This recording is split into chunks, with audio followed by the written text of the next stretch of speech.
Thanks, first of all, for coming to our county, and we've ordered good weather for you, and it looks like it's arrived on time. So I'm really thankful to be able to work with great elected officials like our district attorney over here, Dan May. And so we're going to kind of tag team on the presentation, which we do so well. Back in around 2011, right, we had 10 fatalities from child abuse and neglect, and they were all under the age of 5. I think I believe it was 5 were related to military deaths, and so we really had an alarming number of child fatalities, and Dan May from the DA's office and the district attorney was really concerned, and I was concerned, and we were both talking within our own kind of cubicles about how we could fix this, and then we started talking to each other and went, hey, we should be working together on this. And so we formed a coalition called the Not One More Child Coalition, and in order to work on preventing child abuse before it happened, not just responding to it. And as I said when we were at the on the previous tour stop, that we have for child abuse and neglect reports, 14,000, and the state just implemented an 800 hotline, a child abuse reporting hotline from the state of Colorado, and that went into effect mid-year, and sort of, so we knew that when we were getting 13,000, we would probably see an increase in the number of reports. Now that's not the number of the cases necessarily that are open cases, but it is the number of reports, and all those have to be triaged and followed up on. So anyway, in an effort, I'm just going to go through these slides. So again, 10 child fatalities due to abuse or neglect in 2011. Jennifer Brown, who at the time was our public information officer for the Department of Human Services, and I were talking one day when we had this spike in 10 fatalities, and she said, not one more child should die from child abuse and neglect. And I said, that's a pretty good way to describe it. And so thanks to Jennifer coming up with that idea, we brought a group together and we discussed how we were going to work on the child abuse issue as a community. And so as a result, the Not One More Child effort initiative came to life with a lot of participation. So 6 were younger than a year. We had 4 between 1 and 5. And 7 were from abusive head trauma, 7 were military families. 4, the perpetrators were active duty, and then there were 3 that were caregivers, that were non-military, but they were someone taking care of a military person's child. And so we were really concerned, and so we reached out to the military as well. The 2012 fatalities, we had 3. So we really saw a real reduction the very next year from the child fatalities that we had seen the previous year. In 2013, we had 4, a little bit different. The military family, both parents were found at fault. But again, I think we'd made some great strides and at least seen a downward trend rather than a spike. And in 2014, we had just 1 that was abusive head trauma and no military families involved at all in the fatality. And in 2015, we've had 1 so far. So again, our goal is still 0, but we know that that's not necessarily, it's a goal that we want to hit. And a lot of children are hurt. And so this doesn't really list all those that have been abused or neglected, but it does talk about basically those that have died from child abuse or neglect. So here's the number of fatalities by year. You can see where we had this we have a spike in 2009 as well, but in 2011, that was really a wake-up call, I think, for our community. As I said, our district attorney, Dan May, and I got together, and we brought together a group of different stakeholders to the table. And when we held our first meeting, we wondered who would show up, and they all came. And then more kept coming, and more kept coming. And so we haven't had a meeting in a little while. I think we kind of took a step back for a few months, but we'll start that up again here soon. And what we find is more people keep coming to the table at each meeting and are more interested in this subject. So our 6 task groups, we split up the bigger group into 6 task groups, and they included our communications team, a data team that's headed up by Dan Martindale from the health department. We have a faith-based community at the table.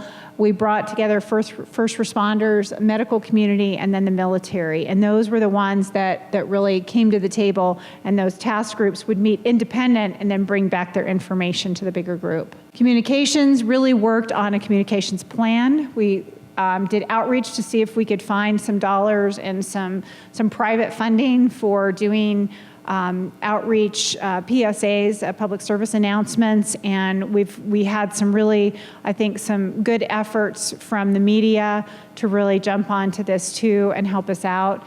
And we had, I guess the good thing was too, Jennifer had a small daughter, and so she actually did a video. It was something that we showed, and were able to get those PSAs on the air to be able to get to parents before they took an act that they would regret forever. I've changed my home in a big way. I don't always want to eat. I wake up in the middle of the night, and sometimes I just want to cry. Mom and Dad love me, but sometimes they reach their limit. They set me down in a safe place and take a break or call a friend to come and play with me. Parenting is hard, but they're doing a good job. If you need help parenting, call 1-800-4-A-CHILD. Star of that show was Savannah, Jennifer Brown's daughter. So it helped us that we had a cute child to use in the video in the first place, and Jennifer was already on staff here, so it was great that she was able to put that together. Data task group. Dan, do you want to talk to this? Because I mean, you see a lot of this in terms of the locations of where those of where the reports and the fatalities happened. So as I look at child abuse, you really have 2 things that are going on there. One is typically what you'll see in what used to be called the shaken baby.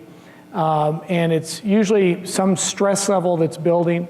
The stress spills over and they do something in an instant that affects that child's life or kills that child that, quite frankly, they immediately regret, but they have done the crime at that moment. The second, unfortunately, we do see in our community and communities across this country, people who flat out do torture children to a great extent, either psychological, where we've had kids that have been locked in rooms for long periods of time, and I'm not talking hours, I'm talking days, on into actual physical abuse. Part of it is saying, how can we stop those 2 types of child abuse? We feel that the first can be through education. How can we educate people? And that's where you bring these groups together, and we break into those 6 groups. The second, quite frankly, education isn't necessarily going to help there. But sometimes you can empower people around them who are seeing the signs or seeing the direct information themselves of how to communicate that to somebody who can put a stop to it. So those were our 2 primary ways of stepping into this. Dividing it up into the groups are very important because we had different groups to respond, and as we go through the slides, you'll see now we'll divide up to the communication, the data, the faith-based, the military. Obviously in my community, that military is very important. You saw the numbers, with 7 out of 10 of them being military. They're an important piece of this. And actually you reached out, and it's amazing how the general at the base is very important, but the general's wife can be more important. And that's where we really got some things done through her. You did down at Fort Carson in terms of getting things done. And it's made a huge difference in terms of what we've seen. The first one is easier, quite frankly, to accomplish, I think. The second, trying to catch the people who are just flat out abusing kids, is still the tougher one. And so some of the ones that we see going forward in the numbers you've seen, if you notice, for instance, on that one, we're tracking, is it an abusive trauma? And that's going to be our shaken baby, if you will. We're also looking at, were they born here in El Paso County? Because we have some systems in place that every parent who has a birth in El Paso County has to go through, aimed at the not one more. And we've seen a significant difference. And when we see that going forward, Memorial Hospital here was our public hospital at the time. They put in a program that every baby that was born there, the parents had to watch a video, had to go through a presentation with the nurse. They, for the first time, started asking people when they came in with child abuse, where was your child born? When they put in that new system, it dropped 75%. How many of them said, my child was born in Memorial? We were then able to take that same program to Penrose Hospital and then down to Fort Evans, which is down in Fort Carson, where they have a lot of baby births down there. We've got a pretty good sized command at Fort Carson, and implement that. And that had a huge effect on the numbers that we saw of child shaken baby cases. So that when you see the one up there, we had a shaken baby, but it was by somebody who was a caretaker that had not, they were not born here, and they did not go through our program. And that's one of the things we've really noticed is we're getting almost very few, almost no child abuse shaken babies for kids that are born in our community. Or you've got a caretaker who is a new caretaker in the scene that wasn't there at the birth and didn't go through that program, if you understand where we're going there. And that's where having the military come on board was huge when we get to that. On the data, part of it is looking at what is important, what we need to get the information on each specific case to see how we could have potentially prevented that. So that, for instance, you might think we have the communications you just went through. We've got some films that they'll play on the strips for people to see information about child abuse, where to report it, what to look for, what are the dangers. If I play those at pediatrician's office, I would not have reached a single person of the 10 that occurred in 2011. Because one of the things we found out is not a single one of them had gone to a pediatrician. All those that had gone had been using the emergency room for their medical services. So we learned from that by actually looking at the cases. If we're going to run that loop, it's got to be in the emergency room. That's where it's going to have the most effect. Some of it's looking at where in my city or in our community is this occurring. And that's where you see these heavy lines where it's darker brown. There is where we're getting more child abuse than in the others around the city. And Dan, that's probably mirrors a lot of just the police data as well, correct? In terms of if you look at the hot spots of where these have happened. It did, although we found it changed. This is Fountain and Shelton is what we identify in our community, and that's where I've probably got my highest crime rate. It's probably where I've got my highest unemployment rate, my highest poverty. It's also my highest undocumented workers. It's going to be in this area. Actually, interesting, it's my highest tobacco sales. I don't know, but that's a coincidence. This actually is B Street near Fort Carson that we see here. After the military put theirs in place, all the programs we're talking about, you don't see this brown area on the map today. That heavy brown down on B Street, that's disappeared. This is actually also high concentration of it's a lot of apartment buildings, so I've got a high concentration of just people living there. But interestingly, up here has a higher concentration of people if I look at apartment buildings. So we knew this is sort of a target area, and that's where our faith-based, actually we're going to the 7-Elevens there and getting them to put out things at the 7-Elevens in that area to do that. Or they're going to some of the faith-based institutions there because, again, it doesn't do me, well, it does good, but it doesn't do me as much good to be doing stuff up here if I know this is where my child abuse is occurring. And we were trying to get a program that basically got to parents before they committed the act of child abuse. And so in doing so, we wanted to help parents in a moment of stress. And so we worked a lot with the Respite Center. Lutheran Family Services had a respite center at the time, and then they do now again. They stopped that for a while, and they started so people can just drop off their kids if they need quick care and not hurt their children. The other thing that we really tried to do was do proper parenting. Penrose Hospital also adopted the plan that new parents have to watch the video and actually have to sign an agreement. And then we got them, as our district attorney pointed out, to adopt that as well at Evans Army Hospital. It was actually to prevent that younger group of children, the infant ages up to 5. And so that's what we really focused on, was that age group. That's where I've got most of my child abuse, is that younger age group. So that, yes, that's clearly where we fall in terms of, now let me back up. I keep saying child abuse. We are focusing on fatality child abuse. So when I use that term, we are starting to expand to look at some other things going on out there. But we started with how can we stop the fatalities? That at the hospitals now, they're implementing it, and so we know it's getting there. The military, you'll see when we get to that, actually has implemented a whole lot of other things. It's very But again, impressive. it's at the child birthing issues, if you will. It's the boot camps they do for the new dads, the boot camps for And actually, it's been replicated. I believe the general here then took it out to Fort Bragg. Is that where he went to? Yeah, because General Anderson was here, and then he went to Fort Bragg.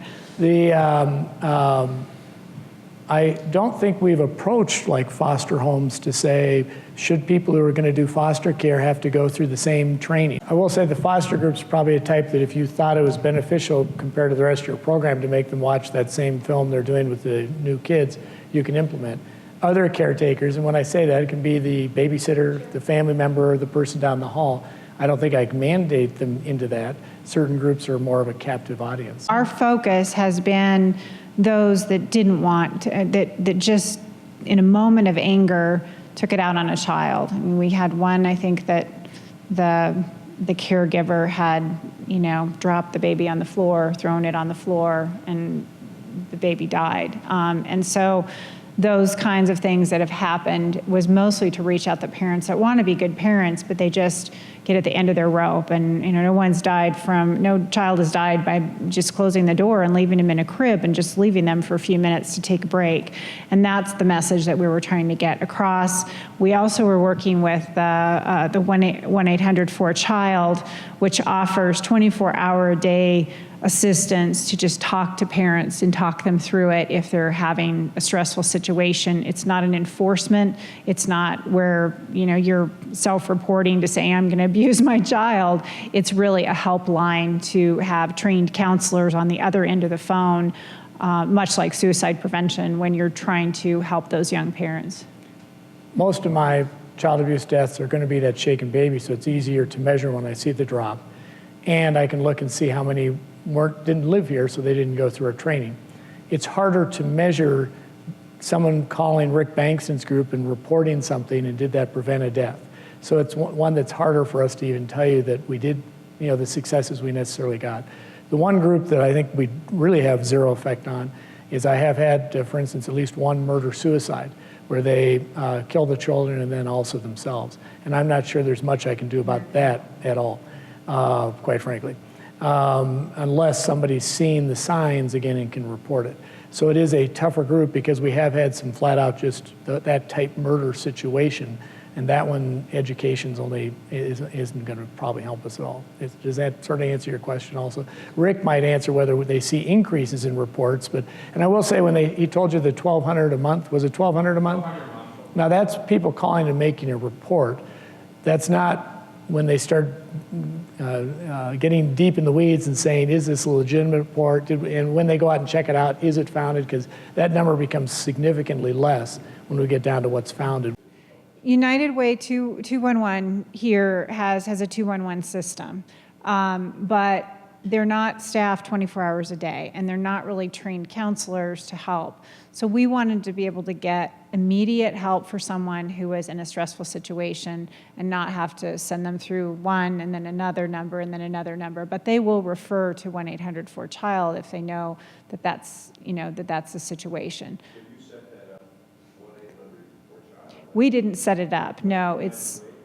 No, United Way does 211, so that's different. And they have been at the table with us with the 211 system as a referral line to send folks either to Department of Human Services or to call 1-800-4CHILD. And we found their response time was less than a couple minutes, I think, per call. So it really was very effective, and we didn't have to staff it. We just referred to it. And we would test it every once in a while to see how quickly they answer calls. So again, the faith-based task group, we had a young girl. You'll see that picture off to the right, Kendra, who was severely beaten, and Hope. She's a foster child through Hope and Home, and this family eventually adopted her. But Kendra was not expected to survive. If you go to the website for Kendra's Hope, you will get the whole story. But it's very sad. But she's in a happy family now, and she's blind, and she's severely disabled. But it's a great story of recovery, and it's heartbreaking, actually. They've actually put together a sermon that you can do around Kendra's birthday time is what they've picked, that they try to get all the different religious organizations in the community to put on a program about child abuse. So you can inundate the entire community. I don't know if inundate's the right word, but you can try to cover the entire community. They also have that available if any religious group would like to see the program that's available or the potential, I'll say, sermon material, if I'm probably saying that wrong, but that's available. And they're also the ones that have gotten out, like I say, some of the groups and had at fairs and events with booths and get information out. But it's been very good about the way they've been able to spread the news through the, and actually I should say one of the things we noticed in communications, there are 2 peak times of the year for child abuse. And so that's when actually the county's gone out to get the PSAs going on the news, is when we know those 2 peak periods are, and that's nationally. It's coming up here in the holidays is not a good time, and I think it's March is the other. And so we have an increase during those times. April child abuse prevention. Which is child abuse. concurrent with when you have a rise for whatever reason in child abuse both across the state and across the country. So again, it's trying to hit your target audiences at the same time. We also established a first responders group, and actually a video was produced by our Department of Human Services, and we will show that in fire stations and to shift changes. Karen Logan, she actually did some videos, really talking about the signs of child abuse, but also how, so we use it for schools. When schools start September or August, September, when schools are asking our staff, now we can show them the video and things like that. But we actually have videos actually for people who are just coming in talking about it. Again, it's not accusatory. It's helping people understand that everybody gets, if you're a parent, you're going to get frustrated with your kids, especially with infants and toddlers. And if you're a single parent, and you might have, if you're coming in our office applying for public benefits, you're probably stressed out. So we try to show this video, and it shows single parents. We actually had a forest, whoever ran the forest fire for Waldo Canyon. She did a lot of the PSAs or the announcements. She actually did a part of a video because she's raising 2 of her nephews, and kind of talked about how she took her kids in. So it's really just trying to get people to understand that raising children are hard. It can be difficult at times. So again, we cycle those for the last year. We've run them in our lobbies on a continuous basis as people come in and apply for benefits, because we know that poverty and child abuse are tied together. The county did a 45-minute training video for my law enforcement officers and fire and first responders. Sometimes they can sit down for 45 minutes, but we break it into 3 15-minute films, because a number of my agencies, they have that, just like you see on Hill Street Blues, where they start off in the beginning, they say, here's what's on the streets today. They do that in all the departments. They have time to watch a 15-minute video, and then we do it 3 days in a row so they get the full training. Other departments have the manpower. They can pull the group out and just watch the 45 minutes as part of other training. So it's something that's flexible that way to get them to what to look for on the scene, how to respond to it. We actually also have in the squad cars information that they can give out to people. So they're very much part of this process. Again, 211, the hotline locally, but of course they're not staffed 24 hours a day, 7 days a week, whereas the 1-800-4-CHILD is. And so that is something that could be a resource available to other counties as well, if you want to look at a similar type of program. And then the medical community task force or task group, all the hospitals, we got together, and they didn't all do the parenting requirements, and so that was something that they really pushed, and Memorial Hospital really pushed that as well, and so we were able to share that with the other 2 hospitals and get them on board as doing that similar program. We wanted to do advanced education at Peak Vista, which is our community health center, and again, reaching out to those pediatricians that are in the area of community health as well. And then we developed magnets and tips for selecting a safe caregiver, and have really tried to reach out in the different aspects. And we had people within those sort of segments to be able to know who the likely folks would be that would participate in getting the most information and figuring out how to use their networks to reach out to young parents. This was I think the biggest thing that I was so impressed with, General Anderson kind of came forward, and his wife Beth, and said, we really want to do something about this. And having this partnership, they developed all these programs, the boot camp for new dads, and then they had a train the trainer, then they had a layette program. They actually had presentations, a new parent support program. A lot of their soldiers, female soldiers, are pregnant, and so they had really the pregnancy PT, physical training changes that they talked about, being a mom, and within that training, increase in their parenting programs, and the reintegration, because we're a very large area where soldiers ship out and then they come home and they have been gone for a long extended period of time. And when they come back, they don't realize they've been in a combat situation. It's a lot different than being at home with a small infant.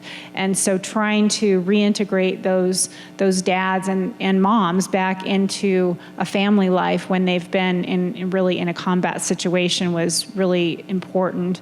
And I think, as Dan said too, when you have military families who may have come from somewhere else, those babies weren't necessarily born here, that you've got to reach out in a different way. So when they would come from a different location in the U.S. to a new assignment, then they had this similar training and reintegration process.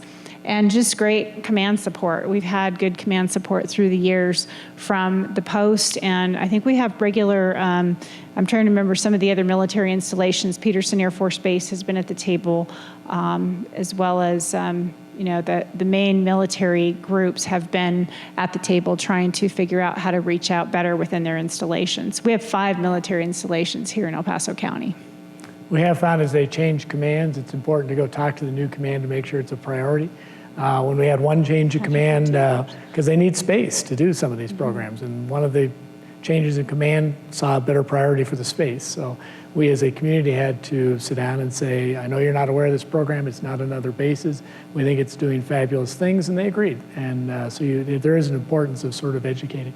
I know Arapahoe County has been working on their own Not One More Child effort. They've kind of tried to adopt what we've done, brought in all the partners in their region, and basically the groups are really focused on ending child fatalities, but as really a residual. If you're doing that early parenting, you're going to reduce child abuse as well. So we know that it's going to have an impact on child abuse and neglect, as well as the fatality issue.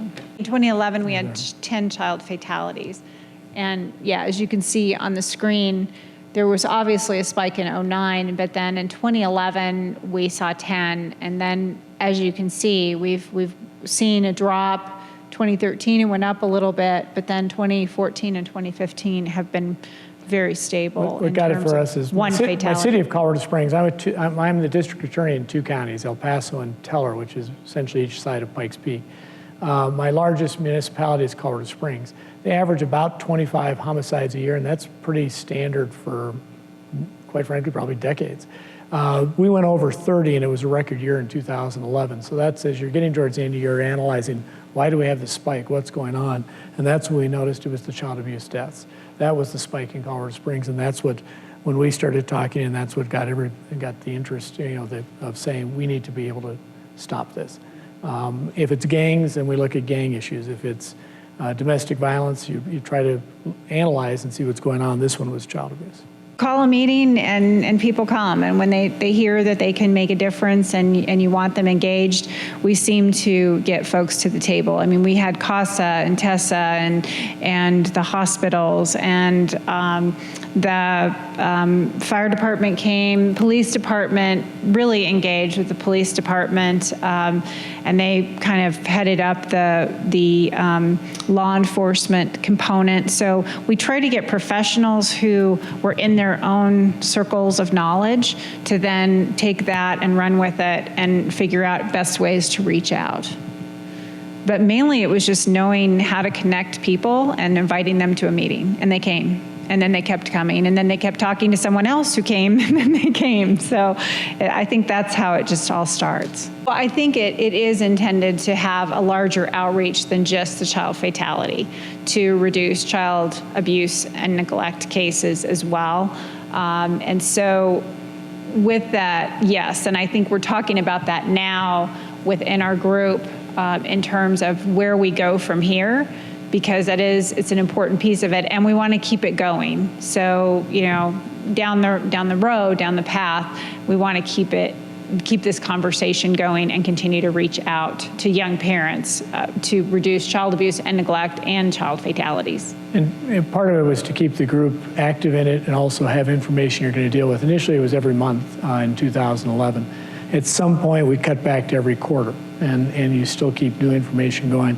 I know that through Rick's group, a discussion's been had that we've had a number of child deaths now where the parent is sleeping in the same bed with the child and rolls over and smothers them, and don't understand the risk of sleeping with a young baby in the bed.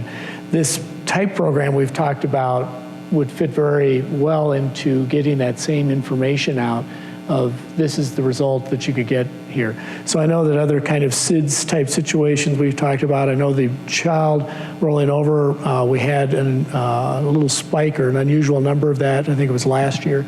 And so we've talked about using this system to get that information out. I don't know if it's the panacea for all, but certainly that's one that we've identified. I'd just like to thank, I know sometimes it's the Board of County Commissioners and all the different silos that we build within county government. But Dan May, again, works with the commissioners in Teller County as well as El Paso County in the 4th Judicial District, has a good relationship and works well with the judges. And we've continued to work with all of our elected officials here. Actually, our IT department has done an amazing job with a lot of the data like this.